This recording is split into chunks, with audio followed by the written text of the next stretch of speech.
मैं हूं अंकित अवस्थी और ये जो तस्वीरें आप देख रहे हैं यह अमेरिकी सैनिक हैं जो कि अपने लवाजमे समेत एक देश छोड़कर जा रहे हैं। देश का नाम है सीरिया और सीरिया छोड़कर जा रही है अमेरिकी सेना। आप में से कुछ लोग इस बात के साथ ताजा यादों में आ गए होंगे कि आज से कुछ साल पहले अमेरिकी सेना ऐसे ही अफगानिस्तान छोड़कर बाहर निकली थी। अब ये सीरिया को छोड़कर जा रहे हैं। कारण क्या है? सीरिया में कोई युद्ध लड़ रहे थे इसलिए थे वहां और अब वो हार गए हैं, या सीरिया में अब स्थितियां सामान्य हो गई हैं तो निकल जाना चाहिए? ट्रंप कहीं इस सीरिया वाली सेना को दूसरे देश में भेजकर क्या ईरान पर बड़े हमले की तैयारी कर रहे हैं? क्या ईरान के डर के मारे सीरिया छोड़ रहे हैं? ये सारे प्रश्न आपके दिमाग में एक साथ बनते होंगे। आज के सेशन में सभी का जिक्र करेंगे, इतिहास से लेकर अब तक कि ईरान से ये सीरिया से अमेरिकी सेना वापस क्यों निकल रही है, क्यों यहां पर जितना तेजी से बाहर निकल सकते हैं उतना तेजी से निकल रहे हैं, इसके पीछे का वर्तमान रीजन क्या है। हेडलाइंस आपके सामने हैं। कई आंकड़े 10 साल के हैं, कहीं 12 साल के हैं। 10-12 साल से अमेरिकी सेना यहां पर जमाए हुए थी, बेसिस बनाई हुई थी, अब वो यहां से छोड़कर बाहर जा रही है। इस पूरी घटना का डिटेल में चर्चा करेंगे, लेकिन इसके केंद्र में निश्चित ही अल शरा हैं, जिन्हें आप याद रखें। ये वो आतंकी हैं जिन्हें कभी अमेरिका ने एक आतंकी इनामी घोषित किया था कि इतना पैसा दोगे, इतना पैसा देकर के अगर कोई जानकारी देगा, जानकारी देने वाले को इतना पैसा अमेरिका देगा अगर कोई अल शरा की जिम्मेदारी बता दे कि कहां है।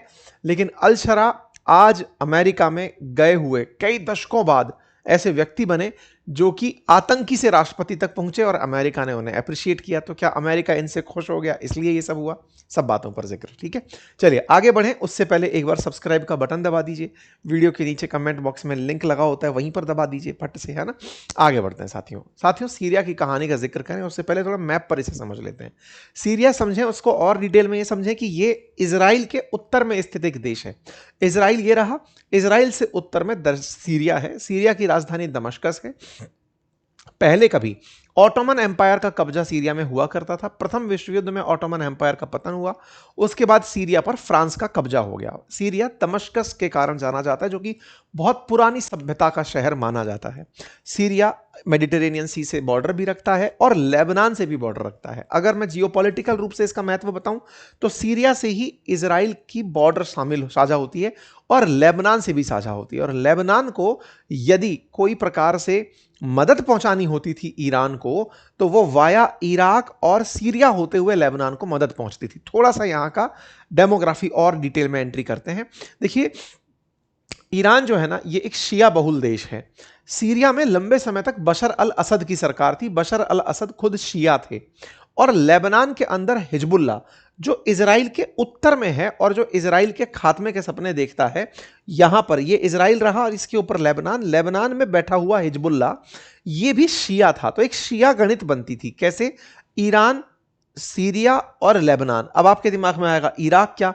तो इराक के अंदर इन लोगों ने कॉरिडोर बना रखा था। मतलब ये समझिए कि ईरान से शिया होते हुए, क्योंकि इराक में भी शिया हैं, मतलब बहुमत में नहीं है लेकिन शिया हैं, काफी अच्छा खासा नंबर है। तो यहां से कहा जाता है लैंड बॉर्डर के थ्रू होकर हिजबुल्ला तक यहां से वेपन पहुंचाए जाते थे। ये थोड़ा इतिहास हो गया, 2 साल पुराना इतिहास हो गया।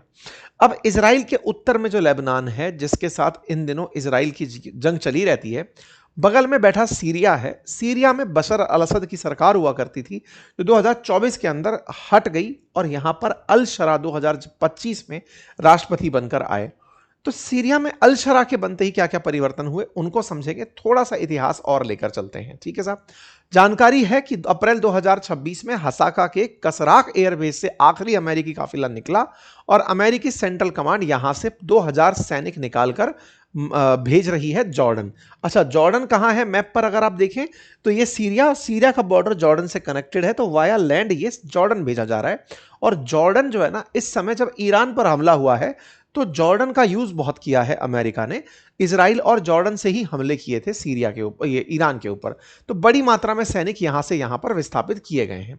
ये सरकारी अधिकृत लेटर है सीरियन सरकार का कि साहब हमको जब ये छोड़कर जा रहे हैं तो ये पूरा सिस्टम हमें सुपुर्द करके जा रहे हैं। अर्थात अमेरिकी सेना यहां पर सीरिया को बेसिस हैंडओवर करके गई है, ऐसे ही नहीं छोड़ गई है। सीरिया की सेना को पकड़ाया गया है, अल शरा की जो सरकार है उसको सौंपा गया है कि अब आप चलाइएगा इसको, ठीक है। चलिए थोड़ा सा इतिहास जान लें।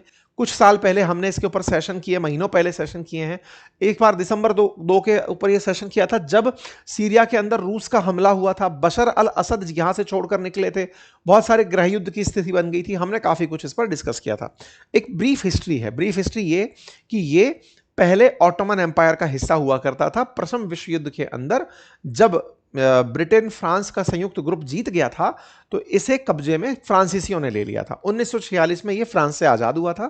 फ्रांस से आजाद होने के बाद में 1963 में यहां पर एक बाथ पार्टी नामक पार्टी सत्ता में आई थी, जो थोड़ी लिबरल थी, कहिए कि सेक्युलर प्रकार से काम करना चाहती थी, लोगों को विकास कराना चाहती थी। लेकिन उनको 1970 में हाफिज अल असद, जो कि बशर अल असद के फादर थे, उनकी चुनौती मिली। उन्होंने सत्ता को अपने कब्जे में लिया, सिंगल पार्टी मूवमेंट की तरह काम किया और फिर 1970 से लेकर के 2024 तक इनका परिवार ही सीरिया में शासन करता रहा।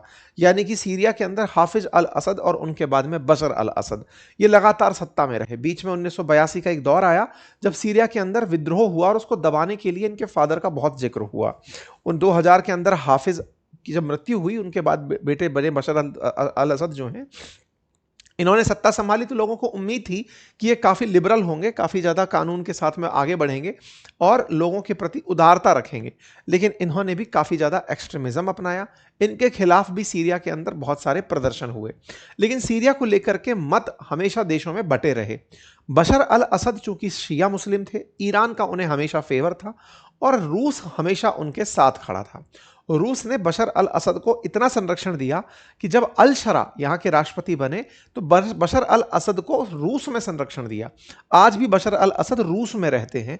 यहाँ से उड़ करके वो रूस चले गए थे और वो गए तो रूसी सेना भी यहाँ से हट गई कि चलो ठीक है। लेकिन इस बीच में उनके खिलाफ जितने भी आंदोलन हुए, असंतोष फूटा, अरब स्प्रिंग हुई अरब वर्ल्ड के अंदर की सत्ता परिवर्तन कराने के लिए, उस समय पर भी उन्होंने बड़ा दमन करके केमिकल वेपन्स अपने लोगों पर चला करके उन्हें शांत करा दिया और विद्रोह को कुचल दिया। इस बीच में रूसी सेना ने उनका बड़ा साथ दिया।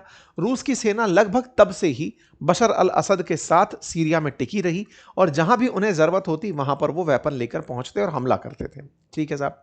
2014 में 2011 के अंदर जो असंतोष पनपा, उसके बाद 2011 के अंदर 2014 के अंदर सुन्नियों की सत्ता आने लगी। यानी एक तरह से समझिए कि सुन्नी का जो प्रभाव था सीरिया के अंदर मुसलमानों के अंदर, उनका यह तर्क हुआ कि बशर अल असद को हटाया जाना चाहिए और यहीं से आईसिस ने अपने पांव पसारने शुरू कर दिए। Islamic state of Iraq and Syria, Iran के बाद में इराक, इराक के बाद में सीरिया, यहां से इराक और सीरिया के अंदर सुन्नी बहुल बगदादी के नेतृत्व में एक देश बनाने की मांग होने लगी। 2014 के अंदर सीरिया में आईसिस की एंट्री होना शुरू हुई और उसने बशर अल असद के पैरेलल अपना एक आतंकी समूह बना लिया और वो आतंकी समूह सीरिया को तो अनस्टेबलाइज करता ही था, रीजनल थ्रेट बनता हुआ अमेरिका को भी हूल देने लगा था कि यहीं से अब अमेरिका का इलाज करेंगे।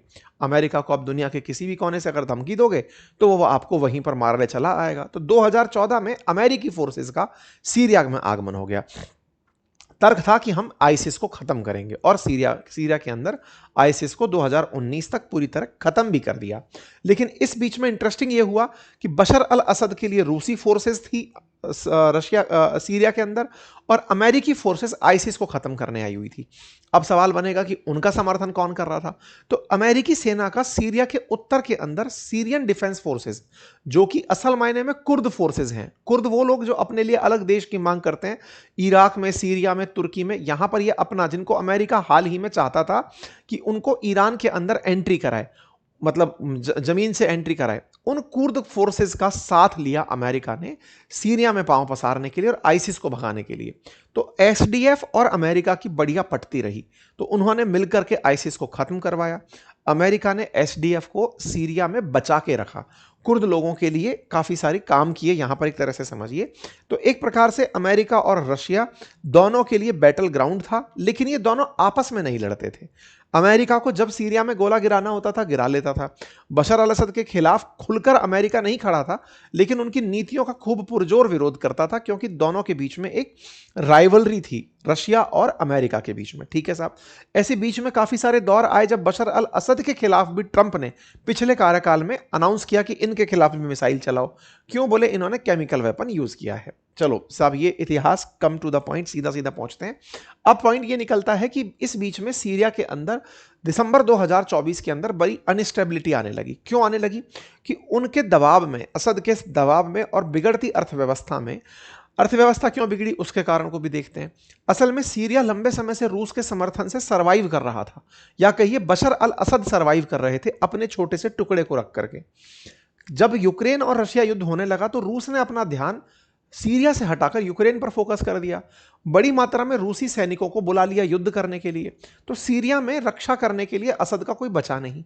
ऐसे में जो रीजनल ग्रुप्स थे उन्होंने तत्काल प्रभाव से कहा कि चलो अब खाली कराते हैं, कब्जा करते हैं, क्योंकि बशर अल असद के पास कोई नहीं है। तो रूस के पीछे हटने से सीरिया के अंदर जो ये क्या नाम है, HTS करके जो ग्रुप है, जिसको आज ये वर्तमान जो राष्ट्रपति बने हुए हैं, इन्होंने इस पूरे की पूरे क्षेत्र को कब्जा कराने का निर्णय ले लिया। तो रूसी फोर्सेस पीछे हटने लगी और ये जो अल शरा हैं, जो कि HTS यानी तहरीर अल शाम से बने हुए आतंकी हैं, इन्होंने असद सरकार को उखाड़ फेंकने के लिए पूरे सीरिया के अंदर सत्ता परिवर्तन का बिगुल बजा दिया। हालांकि अमेरिका ने शुरुआत में इन्हें आतंकी ही ट्रीट किया, इन पर $10 मिलियन का इनाम रखा, लेकिन वो इनाम धीरे धीरे बदल दिया गया, क्योंकि अमेरिका को लगा कि ये असद को हटाने में कामयाब होगा। और ये हुआ भी, क्योंकि जब रशिया अपनी फोर्सेस हटाया तो बशर अल असद बच नहीं पाए और अल शरा ने उस देश पर कब्जा जमाना शुरू कर दिया। बड़े क्षेत्र पर इन्होंने कब्जा जमाया, अमेरिका पीछे से बना रहा। मार्च में इन्हें एक अस्थायी संविधान लिखने का मौका मिला।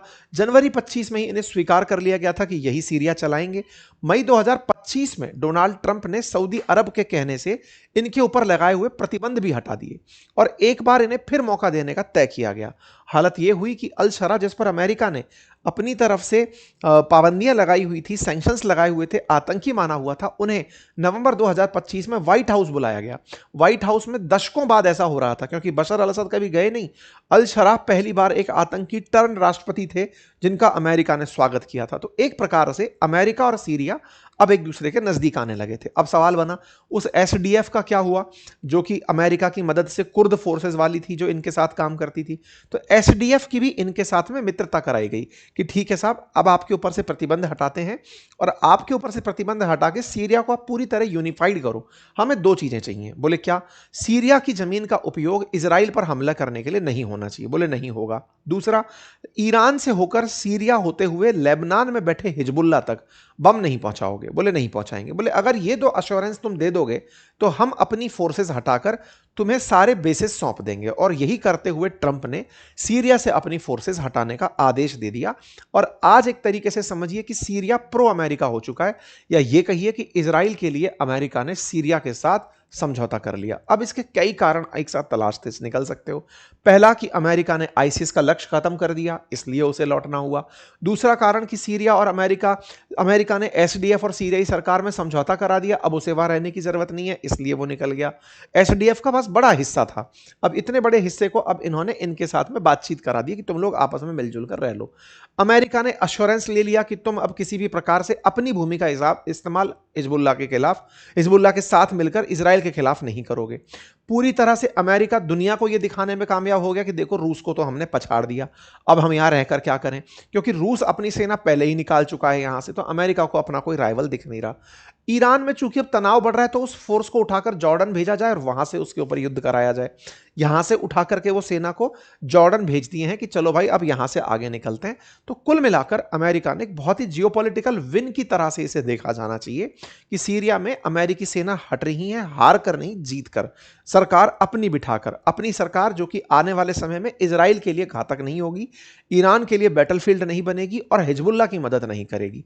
और तो और अब सीरियन सरकार ही हिजबुल्लाह के खिलाफ एक्शन चला रही है।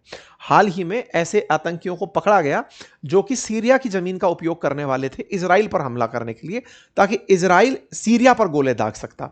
तो ऐसे में यहां पर अभी पुलिस कार्रवाई में यह चीज पकड़ी भी गई और ऐसे मतलब अल शरा की जो सेना है, इन्होंने हिजबुल्लाह के आतंकियों को सीरिया से गिरफ्तार किया, तस्वीरें बाहर निकल कर आई।